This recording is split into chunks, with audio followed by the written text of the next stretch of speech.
আসসালামু আলাইকুম বন্ধুরা, আজকে আপনাদেরকে দেখাবো একটি ৬ সেট পেটিকোট সঠিক নিয়মে কিভাবে কাটিং করতে হয়, কেন বেল্টে জয়েন্ট হয়, বেল্ট কিভাবে কাটিং করতে হবে, পেটিকোটের যে ৬টা কলি থাকে কলিগুলি কিভাবে কাটিং করতে হবে, কী নিয়মে কাটিং করতে হবে, এ টু জেড সুন্দর করে শিখিয়ে দেব। নতুন যারা কাজ শিখছেন তারাও যদি এই ভিডিওটি একবার দেখেন তাহলে আপনারা খুব সহজেই শিখে নিতে পারবেন। তাহলে চলুন পেটিকোটটি কাটিং করে দেখাই। পেটিকোট কাটার আগে সর্বপ্রথম আমরা জানবো পেটিকোটের বেল্ট কী নিয়মে কাটিং করতে হবে। প্রথমে আমরা জানবো পেটিকোটের কোমরের মাপ। কোমরের মাপটি কী নিয়মে কাটিং করতে হবে। আপনি যার জন্য পেটিকোটটি কাটিং করবেন তার যে ব্লাউজ রয়েছে, ব্লাউজের যে কোমর রয়েছে, কোমরের মাপ অনুযায়ী এই পেটিকোটের বেল্ট কাটিং করতে হবে। কোমরের মাপ যা থাকবে তার সঙ্গে আপনারা 4 ইঞ্চি যোগ করে নিয়ে পেটিকোটের বেল্ট কাটিং করবেন, তাহলে কিন্তু সঠিক নিয়ম হবে এবং এতেই কেউ ভুল ধরতে পারবে না।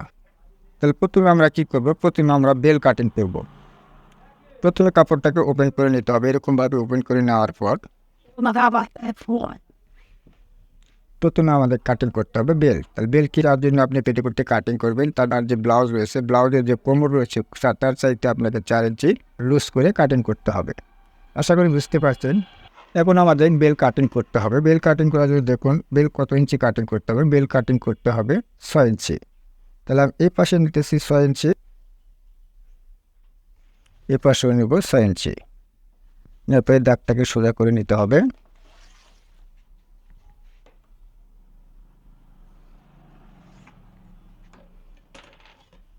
এরপরে রেখে কাটিং করে নিতে হবে।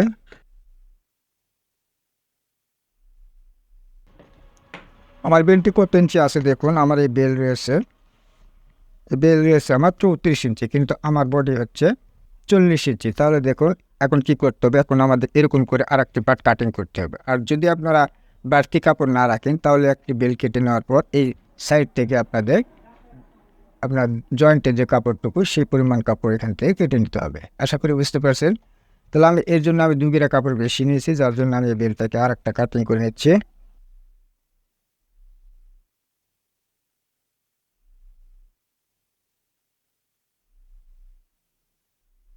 এই বেল্টটি আমাদের ডবলে রয়েছে 34 ইঞ্চি। তাহলে এখান থেকে আমরা এটাকে কীভাবে নেব দেখুন।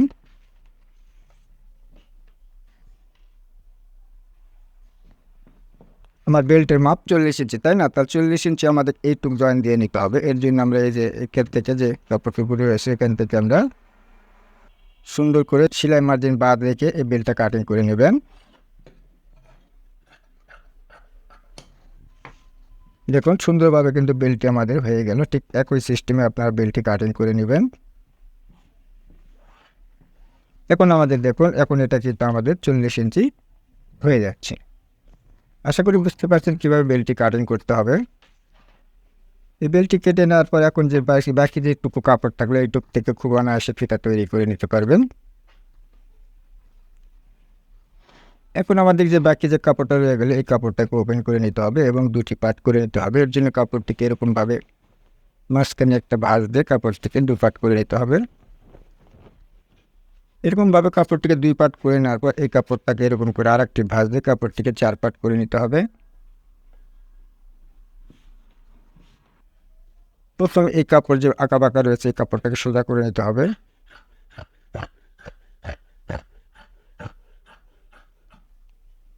সোজা করে নেওয়ার পর এখন আমাদের পেটিকোটে কলি কাটিং করতে। কলি কাটার জন্য দেখুন কলি কী নিয়মে কাটিং করতে হবে।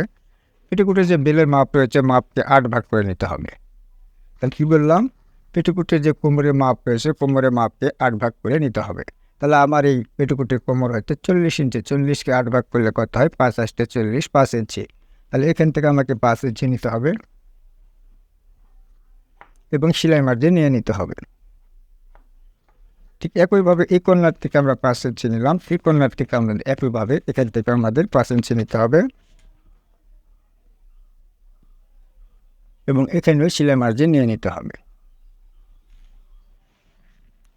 এরকমভাবে নেওয়ার পরে আপনাকে কী করতে হবে দেখুন, এই যে এখানে যে দাগ রয়েছে আর এই যে দাগ রয়েছে এই দাগ অনুযায়ী এটাকে ভাঁজ করে নিতে হবে।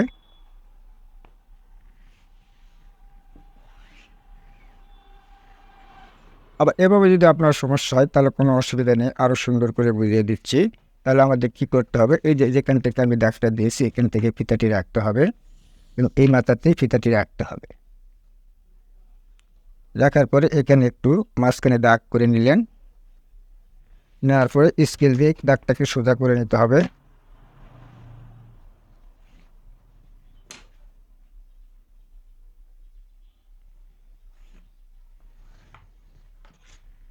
এরকমভাবে সোজা করে নেওয়ার পর এটাকে কেটে নিতে হবে। তাহলে আশা করি বুঝতে পারছেন কীভাবে বেল নিতে হবে, কীভাবে কুলিয়ে নিতে হবে। এরপরে এটাকে কেটে নিতে হবে।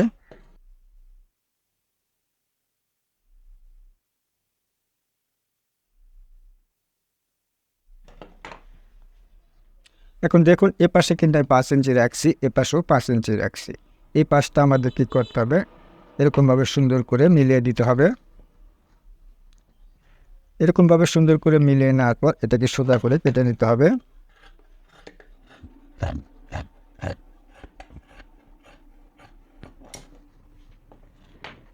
এরকমভাবে কেটে নেওয়ার পর দেখা যায় অনেক সময় পেটিকোট যখন আমরা সেলাই করতে যাই তখন কিন্তু অনেক ছোট বড় হয়, তাই না? কিন্তু ছোট বড় হওয়ার পর তার কোনো সমস্যা থাকবে না।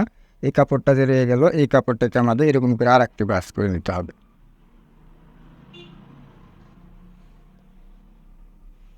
এরকম ভাঁজ করে নেওয়ার পর দেখুন এখানে কিন্তু কম বেশি হয়ে গেল, উপরেও কিন্তু আমাদের কম বেশি হয়ে গেল। এটাকে সুন্দর করে কেটে নিতে হবে।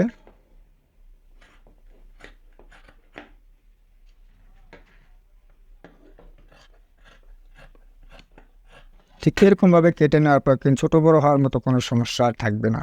বন্ধুরা, সঠিক নিয়মে কীভাবে একটি 6/4 পেটিকোট কাটিং করতে হয়, কীভাবে বেল কাটিং করতে হয়, কীভাবে 6টা কলি রয়েছে কলি কাটিং করতে হয় সুন্দর করে বুঝিয়ে দেওয়ার চেষ্টা করেছি। বন্ধুরা, ভিডিওটি যদি এতটুকু ভালো লেগে থাকে তাহলে অবশ্যই ভিডিওতে একটা লাইক দিতে ভুলবেন না। চ্যানেলে নতুন হয়ে থাকলে চ্যানেলটিকে সাবস্ক্রাইব করে পাশে থাকা বেল বাটনটি অন করে দেবেন। বন্ধুরা, ভিডিওটি আজ এ পর্যন্তই।